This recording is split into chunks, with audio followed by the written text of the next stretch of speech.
الحمد لله رب العالمين وصلى الله وسلم على نبينا محمد وعلى آله وصحبه وسلم.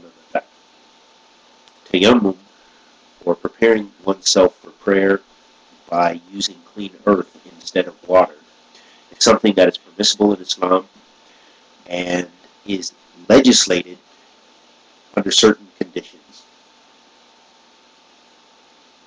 عن جابر بن عبد الله أن النبي صلى الله عليه وسلم قال: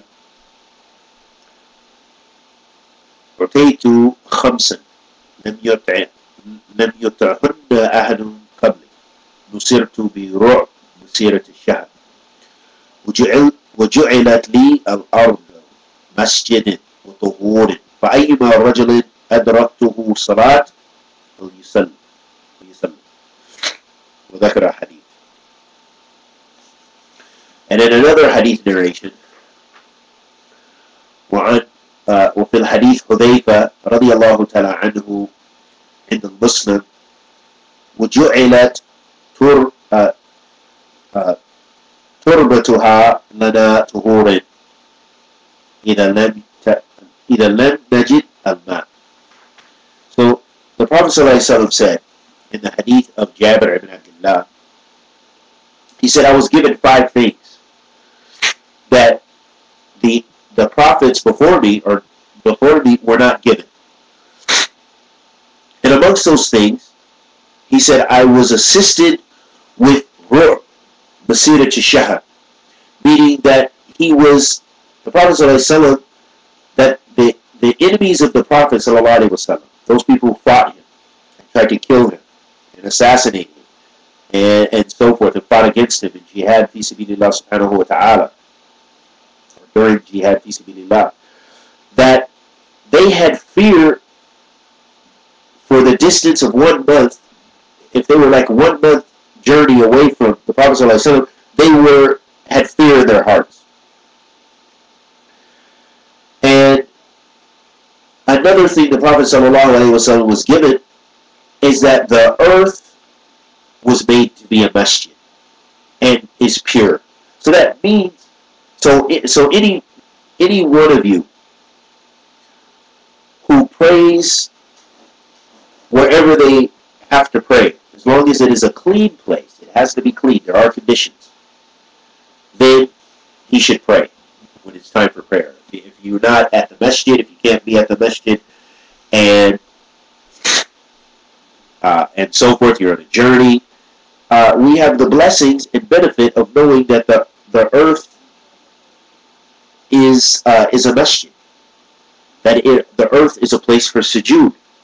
It is a place to worship Allah subhanahu wa ta'ala. So we can pray to Allah subhanahu wa ta'ala any place as long as it is a pure place, that there is no things that are impure, things like blood spilled there, or impurities from urination and defecation and things like this. Then it is a place that is pure. Also, the place, we shouldn't pray in a place where there's najis in general, where there might be animals that are impure for us to eat. For example, pork or pigs.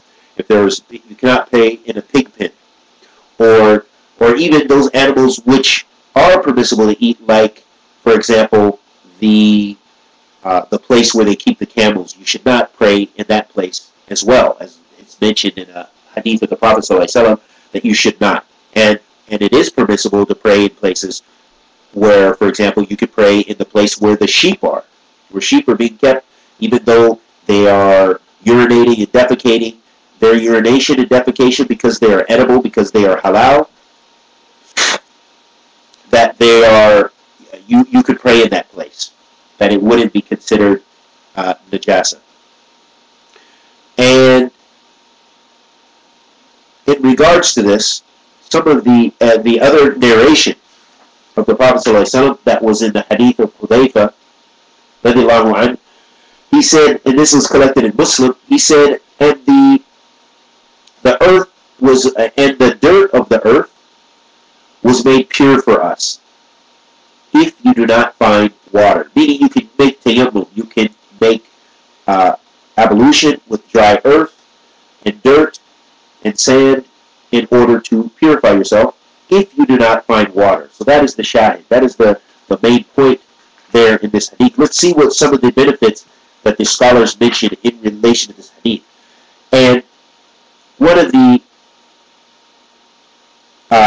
things that are mentioned is it shows that that tayammum is permissible if a person does not have water. If a person does not have water, or as we mentioned in other sittings, that if the water, that there's harm in using the water, either harm to yourself or the water itself is harmful and what have you, then you should make tayammum.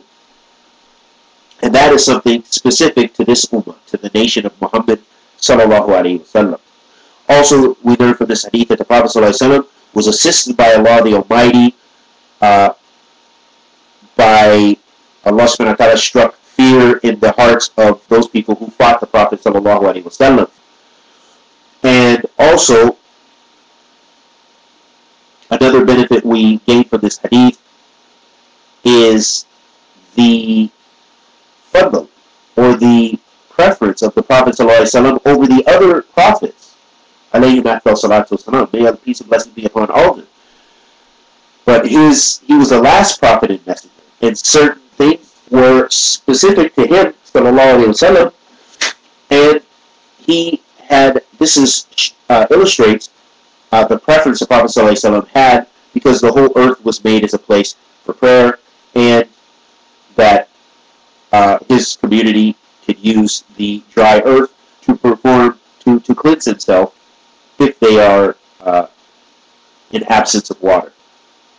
Another benefit we get from this hadith is that it cleanses, or it removes the impurities similar to water, in the same way that water does. Meaning the Hadeeth that you experience, for example, if you pass gas, or you urinate, or you defecate, or you those other things that break wudu, for example, sexual impurities or so forth from ejaculation, premature ejaculation, or what have you.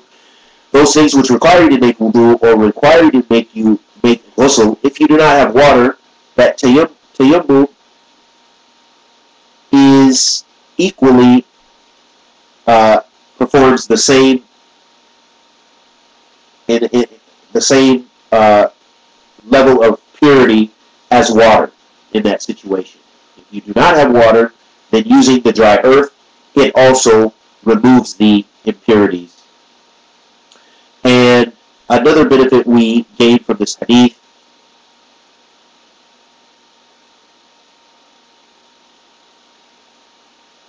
is that all of the earth is useful in purifying oneself as long as it meets the condition of purity. Meaning, as we mentioned before, that there's no najis, no impurities, like, for example, if it was blood spilled there, or it was someone had urinated there for sure, you know for sure they've urinated there, or there's defecation there, or what have you, that particular area, then no, you cannot pray there without cleansing removing that filth with clean water, and so forth. And another benefit that we derive from this hadith is that, or a benefit that we derive from this hadith, as well as the other one that we mentioned, is that tayammum, that it takes the place of wudu for salat and for the other actions of worship that require wudu. For those who hold the position that a person needs to be on tahara, meaning wudu, for reading the Quran, holding the Quran, and so forth, then tayammum would be sufficient if a person does not have access to water. And anything that I said that was correct was from Allah subhanahu wa ta'ala. Anything I said that was incorrect was from myself and the shaitan. Wa sallallahu wa sallam.